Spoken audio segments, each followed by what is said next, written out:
Music has always been an integral part of my life throughout the years. Growing up, I couldn't stop moving or singing, and dancing has always been a primary way of expressing my emotions to people. While I was limited to playing musical instruments like the ukulele or recorder in elementary school, in 6th grade I had the opportunity to pursue something bigger and grander, musical theater. I remember prepping the night before in front of the mirror, starry-eyed and nervous, as I recited lines and made sure I could hit every single note for the songs we'd sing. In the morning, I talked to a few of my peers and teachers about my nerves at the prospect of being cast, expecting words of reassurance or a good luck. They didn't come. But you have Tourette's. You'd be a liability on stage. It'd only be a pity role if they were to cast you. If God wanted you to be on stage, he wouldn't have given you Tourette's. You just need to find something he intends for you to do. While I don't think I would have gotten cast regardless, my nerves at auditions due to those comments didn't help. The fact that I was born with Tourette's, a neurological disorder that causes involuntary movements, things I can't control, I was automatically lesser than my peers. I was unwanted. Ableism comes in many different forms, from slurs to rude comments to inaccessibility, but it's a universal experience amongst most disabled folk, especially kids and teens. We struggle to excel just as much as our peers, while juggling the fact that our brains and bodies don't work as fast or as effectively as everyone else. And we're made to feel shame for that it's our fault we haven't overcome our disability. And our accommodations, things we need to thrive and survive, are made to feel like privileges we don't deserve.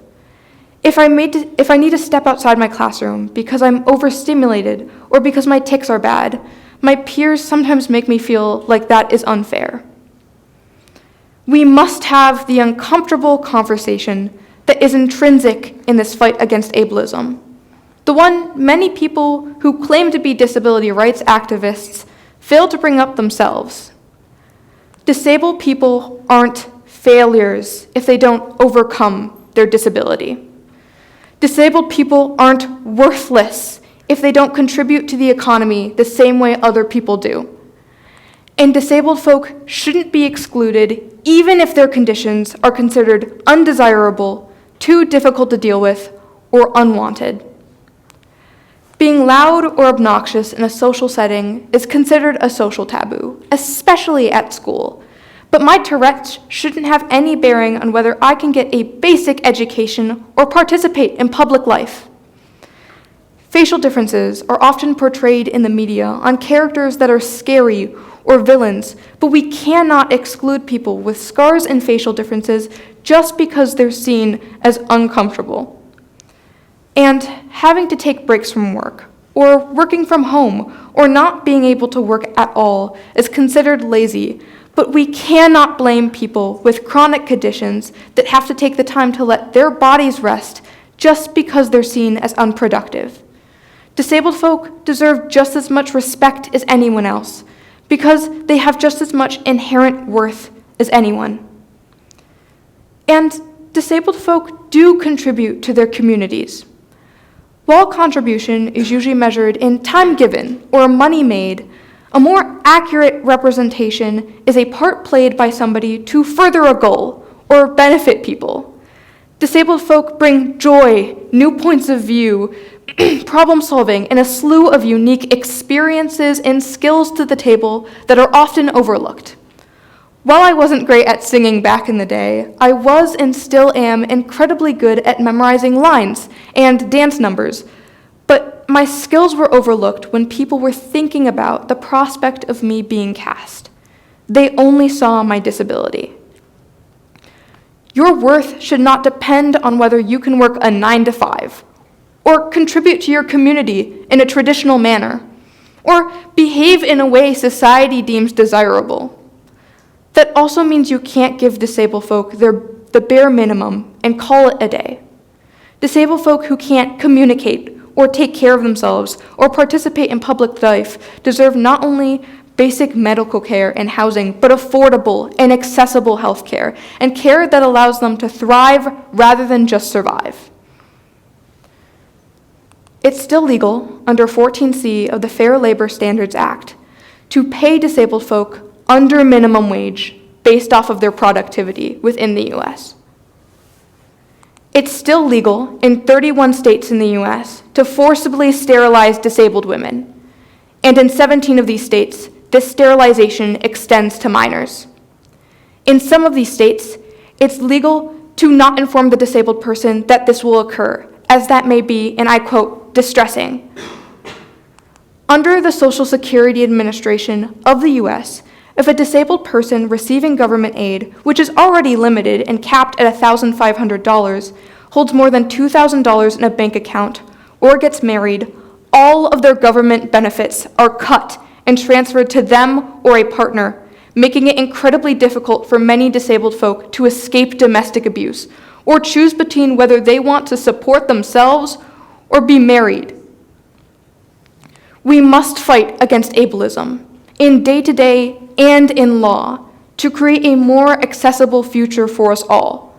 So little kids that were diagnosed early at 5, like I was, don't think their life ended before it started. We deserve to see futures we look forward to. And fighting against ableism, while it's the right thing to do, is also investing in all of your futures. While people that aren't disabled are often considered able-bodied, a more accurate term is not yet disabled. If you have the privilege to grow old and live a life, your body is inevitably going to slow down, and you're going to become disabled in some capacity as you grow older. The disabled community is the only minority you can join at any time, is the largest minority in the US, with 27% of the population, or 1 in 4 adults according to the CDC, and accessibility benefits everyone. The curb cut effect, coined by Angela Glover Blackwell, describes the benefits accessibility brings to the world, the disabled community, and the non-disabled community. Curb cuts make curbs accessible to both wheelchair users and strollers. Closed captioning was designed for the deaf, but many of you here today have probably used it to better interpret videos in quiet settings, or in general. And electric toothbrushes designed for people with mobility impairments are used worldwide by families everywhere. Accessibility benefits everyone. So, what does fighting against ableism actually mean? For starters, start to unpack how you treat disability as a topic. We all have some form of internalized ableism, from shame for being disabled to biases we were taught growing up. But unpacking these biases are important to create a more productive conversation surrounding accessibility and disability in general. Listen to disabled voices, especially ones you don't often hear. While I've lived with a disability day in and day out, my experiences will be nothing like others' experiences, and my needs will be vastly different than others' needs. Creating a conversation that includes multiple points of view on disability is important to create a more accessible future for us all, rather than specific groups of people. A voice that is often ignored, but is incredibly important to this conversation is of people with high support needs and their caretakers. While creating a more accessible future for low to medium support needs people is important, it ignores the reality many people with high support needs face in their day-to-day life.